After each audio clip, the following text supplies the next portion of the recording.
അള്ളാഹുവിന്റെ മുന്നിലാണ് ഞാൻ വലിയ ആളാകേണ്ടത്, നാട്ടുകാരുടെ മുമ്പിലല്ല. അലി സൈനുൽ ആബിദീൻ എന്ന് പറയുന്ന ഒരു മനുഷ്യനുണ്ടായിരുന്നു.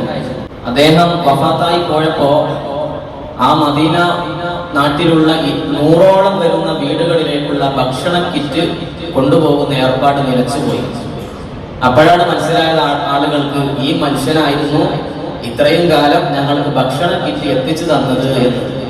ആരും അറിയാതെ, ആരും കാണാതെ 100ഓളം വരുന്ന വീടുകളിലേക്ക് അവിടെയുള്ള ഭക്ഷണ കിറ്റ് രാത്രി സമയത്ത് കൊണ്ടുപോയി കൊടുക്കും. എല്ലാ ദിവസവും ഒരാള് പോലും അറിഞ്ഞിട്ടില്ല.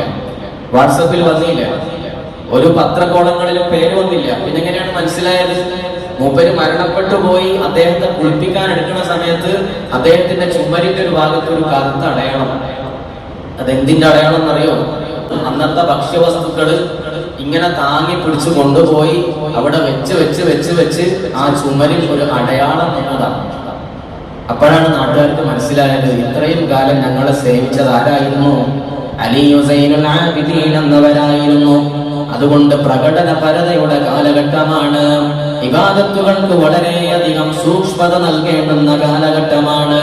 നമ്മളെല്ലാവരും അഹങ്കാരത്തിന്റെ കാലത്താണ് ജീവിക്കുന്നത്.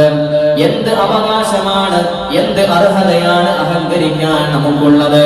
നമ്മൾ പറയും, ഞാൻ അവിടെ പോയിരുന്നു, എന്നാൽ ഇന്ന സമയം ഞാൻ അവിടെയായിരുന്നു, എനിക്കതുപോലെയുള്ള ഒരുപാട് പരിപാടികളിൽ ഞാൻ പങ്കെടുത്തിട്ടുണ്ട്.